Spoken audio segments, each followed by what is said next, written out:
আসসালামু আলাইকুম। আমাদের প্রত্যেকের জীবনে কিছু না কিছু অতীত রয়েছে। আজকে যে কাজ আমরা করছি ভবিষ্যতে সেটা অতীত হিসাবে গণ্য হবে। অতীত শব্দটা ছোট, কিন্তু ওজন পাহাড় সম। আমাদের জীবনের প্রতিটা মুহূর্ত যা একবার ঘটে গেছে, যা আর কোনোদিন ফিরে আসবে না, সব মিলে তৈরি করে এক অতীত। জন্মের পর থেকে এই মুহূর্ত পর্যন্ত আমরা যা কিছু দেখেছি, শুনেছি, ভালোবেসেছি, হারিয়েছি, সবই তো অতীত। যেন এক বিশাল গ্রন্থাগার, যেখানে প্রতিটি মানুষই এক একটি জীবন্ত পৃষ্ঠা। অতীতের সবচেয়ে কোমল অধ্যায় ছিল শৈশব। ছোট্ট সেই হাত দুটি মায়ের হাত ধরতে ধরতে যে পথ পাড়ি দিত, আজ সে পথ নেই। নেই সেই কাঁধের ছোঁয়া, পাড়ার মাঠ, প্রথম বৃষ্টি, কাঁদতে কাঁদতে স্কুলে যাওয়া। এইসব স্মৃতি যেন মনের ভিতরে স্থায়ী একটি চিত্রকল্প হয়ে রয়ে গেছে। তারপর আমাদের জীবনে শৈশব থেকে পদার্পণ করে আমরা আসি কৈশোরে। স্বপ্নে ভরা, সাহসে টইটম্বর এক সময়। প্রথম প্রেম, প্রথম প্রতিবাদ, প্রথম স্বপ্নভঙ্গ হয় সেখানে। যা তখন ব্যথা ছিল, আজ তা হয়তো একটি মিষ্টি হাসির কারণ। এভাবেই তৈরি হয় আমাদের ব্যক্তিগত ইতিহাস, একটি মানুষ যার স্মৃতির ভেতরেই তো বাস করে। কিন্তু অতীত শুধু আবেগ নয়, এটি একটি বিশাল শিক্ষাগ্রন্থ।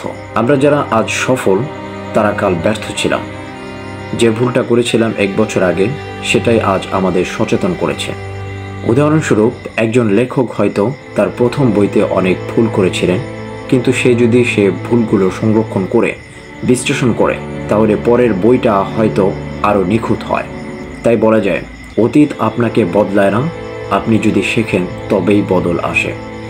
আর না শিখলে তাহলে অতীত আপনাকে একই জায়গায় বারবার ঘুরিয়ে ফিরিয়ে ফেলে দেবে। অনেকেই বলে আমার অতীত খুব খারাপ ছিল। হ্যাঁ, হয়তো সত্যি, কিন্তু সেই খারাপ অতীতই তো আপনাকে আজ এতটা পরিণত করেছে।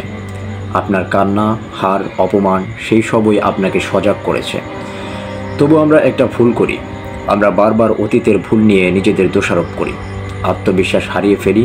কিন্তু আমাদের উচিত নিজেদের অতীতকে ক্ষমা করা। হ্যাঁ, নিজেকে ক্ষমা করা, কারণ ভুল করেই তো মানুষ শেখে, আর সেই শিক্ষা দিয়েই মানুষ বড় হয়। আপনার ঘটে যাওয়া অতীতকে আপনি দুভাবে দেখতে পারেন। একটা বোঝা হিসাবে, যা আপনাকে পেছনে টেনে ধরে, অথবা একটি সিঁড়ি হিসাবে, যেটা আপনাকে উপরে উঠতে সাহায্য করে। আপনার সিদ্ধান্ত আপনার হাতে। আপনার অতীত যদি কষ্টের হয়, সেটাকে শক্তিতে পরিণত করুন।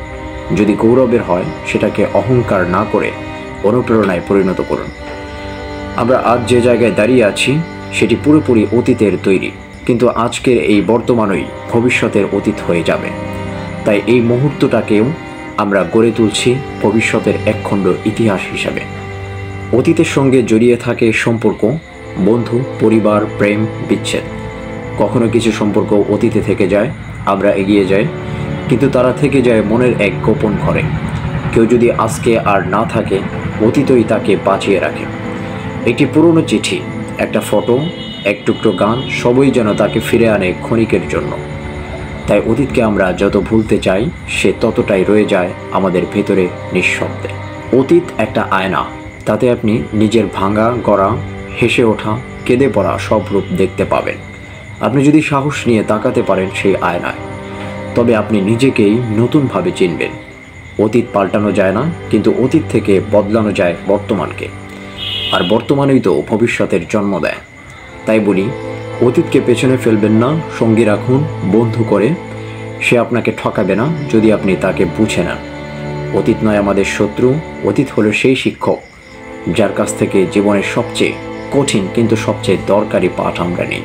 জীবনের প্রতিটি মুহূর্ত একদিন অতীত হয়ে যাবে, তাই প্রতিটি মুহূর্তকে এমনভাবে বাঁচুন যেন ভবিষ্যতের আয়নায় আপনি গর্ব করে তাকাতে পারেন নিজের অতীতের দিকে।